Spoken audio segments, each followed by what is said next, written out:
तो गाइस इस वीडियो में हम कंप्यूटर का कंप्लीट रिवीजन करेंगे। ठीक है, तो अगर आप किसी भी कॉम्पिटिटिव एग्ज़ाम की प्रिपरेशन कर रहे हैं तो ये वीडियो आपको यूज़फुल होगी जहाँ पे कंप्यूटर आएगा। तो बात करते हैं कंप्यूटर की। हमारा टॉपिक है कंप्यूटर। तो बेसिक्स पहले जान लेते हैं। तो जो कंप्यूटर शब्द की उत्पत्ति है वो ग्रीक भाषा के शब्द कंप्यूट से हुई है। ठीक है, कहाँ से हुई है? कंप्यूट से हुई है, जिसका मीनिंग होता है गणना करना, कैलकुलेशन करना। ठीक है, ये इसका मीनिंग होता है। इसीलिए हम इसको क्या बोलते हैं? इसीलिए हम इसको संगणक कहते हैं। क्या कहते हैं? संगणक करने वाले, मतलब जो गणना करता है। अब कंप्यूटर बन गया, ठीक है, हम कंप्यूटर पढ़ रहे हैं तो इसके जनक कौन है, मतलब इसको किसने बनाया?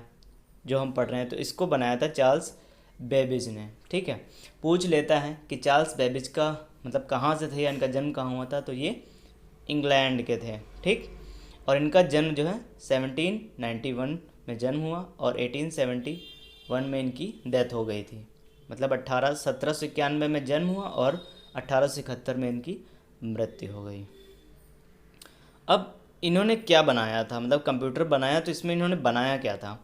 तो इन्होंने दो इंजन बनाए। पहला जो इंजन था वो डिफरेंस इंजन था। ठीक है, डिफरेंस इंजन का इन्होंने इन्वेंट किया। कब किया था? डेट याद रखेंगे, 1822 में इन्होंने इसका आविष्कार किया। और ये जो इंजन था ये दशमलव के बाद के 20 अंकों की क्या करता था? कैलकुलेशन करता था। ठीक है, मतलब पॉइंट के बाद की 20 अंकों की कैलकुलेशन कर सकता था।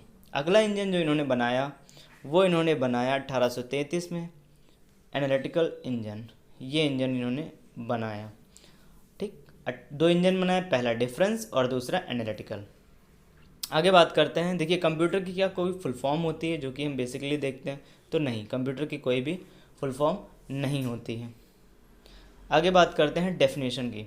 तो कंप्यूटर एक इलेक्ट्रॉनिक डिवाइस है जो अंकगणितीय और तार्किक क्रियाएं करता है। ये आप सभी को पता है। मतलब जो कंप्यूटर वो काम क्या करता है?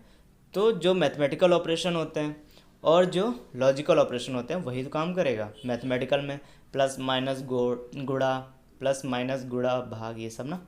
और तार्किक में इक्वल का जो साइन होता है एट द रेट वाले, ये जो भी काम होते हैं, मतलब ग्रेटर देन, ठीक है, लेस, तो इस ये जो साइन है इनका यूज़ हम तार्किक क्रियाओं में करते हैं। अब बात करेंगे कंप्यूटर के एग्जैक्ट में काम क्या है। तो ये आपको चीज़ें याद भी रखनी है क्योंकि यहाँ से सवाल बनते हैं। जैसे जो कंप्यूटर है वो काम क्या करेगा? तो कंप्यूटर क्या करेगा? डेटा को इन्फॉर्मेशन में कन्वर्ट करेगा। मतलब कोई भी चीज़ आप जब कंप्यूटर में टाइप करते हैं, जैसे किसी का नाम आप टाइप करेंगे, जैसे मैं लिखूँगा वहाँ पे संध्या।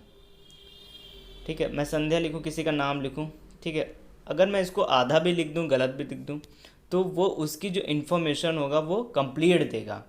जैसे आप राजस्थान लिखोगे, ठीक है, मतलब राजस्थान आप गलत लिख दो, ये एक डाटा है, डेटा है एक तरीके से। जैसे राजस्थान हम इतना, राजस्थान जैसे भी हम थोड़ा कैसे भी इसको लिख दें, ठीक है, गलत वलत कुछ भी, लेकिन जैसे हम इंटर करते हैं तो राजस्थान की पूरी लोकेशन, हर एक चीज़, स्पेलिंग भी गलत होगी तो वो इन्फॉर्मेशन हमको दिया।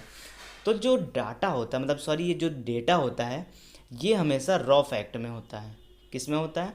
रॉ फैक्ट में होता है। ये चीज़ हमको याद रखनी है। मतलब जो डेटा होगा, ठीक है, ये जो डेटा होगा आपका, ये किस में होगा? ये रॉ मटेरियल होता है। रॉ मतलब कच्चा, मतलब जिसकी जानकारी आपको चाहिए।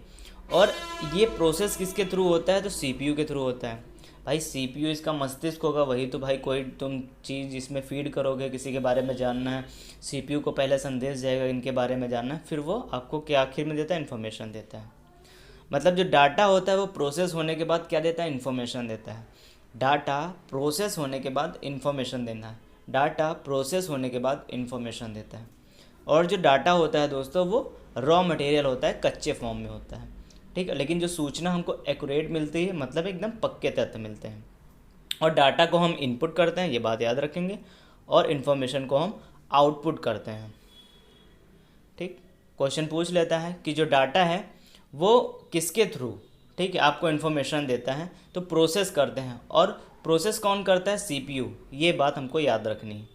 आगे बात करते हैं। देखिए, अब जो डाटा का कन्वर्जन होता है उसको हम क्या कहते हैं? मतलब कंप्यूटर द्वारा तो डाटा को सूचना में कन्वर्जन किया जाता है, मतलब जो ये परिवर्तित करता है उसको हम ईडीपी कहते हैं, मतलब इलेक्ट्रॉनिक डाटा प्रोसेसिंग कहते हैं। आगे बात करते हैं कि ये जो प्रोसेसिंग हुई, जो कि अब डाटा एक था उसको प्रोसेस किया, फिर हमको इन्फॉर्मेशन दिया, तो ये जो प्रोसेसिंग हो रही है सीपीयू के द्वारा, अब हम उसके बारे में पढ़ेंगे, क्योंकि सबसे ज़्यादा ही क्वेश्चन इससे ही पूछे जाते हैं सीपीयू से, है ना, जो प्रोसेस का काम कर रहा है। तो जो सीपीयू है आपका, ठीक है, जो प्रोसेस कर रहा है, प्रोसेस कौन कर रहा है, सीपीयू कर रहा है। प्रोसेस कौन कर रहा है, सीपीयू कर रहा है, ठीक, प्रोसेस भाई साहब सीपीयू कर रहा है। पहले आप क्या करोगे, इनपुट करोगे, फिर प्रोसेस होगा और फिर आपको आउटपुट मिलेगा। ये चीज़ आपको याद रखनी है। अब सीपीयू के कुछ नाम याद रख लो कि सीपीयू को और किस नाम से जानते हैं, तो प्रोसेसर बोलते हैं, माइक्रो प्रोसेसर बोलते हैं, माइक्रोचिप, ये इसके नाम होते हैं। क्वेश्चन पूछ लेता है सीपीयू के कौन सा सीपीयू का नाम है, ठीक है, कौन अन्य नाम से हम किस नाम से इसको जानते हैं, तो प्रोसेसर बोलते हैं, माइक्रो प्रोसेसर और माइक्रोचिप आदि भी कहते हैं। अब दोस्तों जो सीपीयू को कितने पार्ट में बांटा गया है, तो सीपीयू को फ्रेंड्स 3 पार्ट में बांटा गया है। जो आपका सीपीयू है ये कितने पार्ट में कन्वर्ट है, ये आपका 3 पार्ट में कन्वर्ट है, मतलब 3 पार्ट्स में इसको डिवाइड किया गया है। यहाँ से अब आप पार्ट्स देखेंगे, पहला पार्ट हमारा एएलयू है, दूसरा सीयू है, तीसरा क्या है, मेमोरी यूनिट या फिर स्टोरेज यूनिट जिसे आप कहते हो। कितने पार्ट हैं, 3 पार्ट हैं, पहला एएलयू, दूसरा सीयू, तीसरा मेमोरी यूनिट। एएलयू की फुल फॉर्म क्या होती है, अर्थमेटिक लॉजिक यूनिट। सीयू की क्या होती है, कंट्रोल यूनिट, और मेमोरी यूनिट तो होता ही है। अब आगे बात करते हैं, ये सीपीयू का हमारा स्ट्रक्चर है, इसको आपको सही से देखना है। इसमें हर एक चीज़ का वर्क बता दिया गया है कि एएलयू का क्या काम है, सीयू का क्या काम है और मेमोरी यूनिट का क्या काम है, ठीक है। तो जो एएलयू है अर्थमेटिक लॉजिक यूनिट, नाम में ही क्या आ रहा है, अर्थमेटिक, मतलब मैथ की बात हो रही है। तो जितने भी मैथमेटिकल ऑपरेशन होंगे, जितने भी अर्थमेटिक मतलब क्रियाएं होंगी, वो सब एएलयू देखता है, मतलब मैथ वाली जो भी काम है। सीयू क्या करता है, कंट्रोल करता है, ये इनपुट से आउटपुट के मध्य सिग्नल के नियंत्रण के लिए इसका यूज़ होता है, ठीक है।